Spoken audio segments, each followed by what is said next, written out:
Hello, young scholars. Welcome to another Flip Classroom. I'm your host, Mr. Martirone.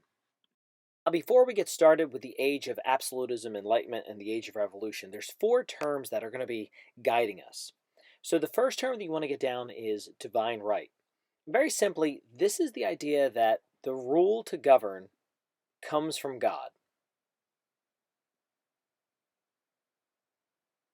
Future classes, we're going to be talking about people like Philip the First and James the First and Charles the First, and all of these are powerful kings who basically made whatever laws suited them and suited their power structure based on the idea that God had ennobled them to coalesce a government based on their religion.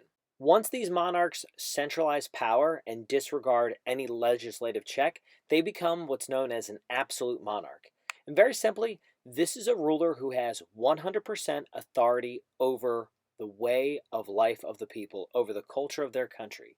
They control the government, they control sometimes the religion, and they have a direct control over the society of its country. As the age of absolutism continues, governments find themselves in trouble, and we begin to see rivalries for power. And eventually, these absolute monarchies will evolve into limited monarchies, where a legislative parliament or the Estates General or a Congress begins to limit the ability of the monarch. The biggest concern was over the writ of habeas corpus, our third term.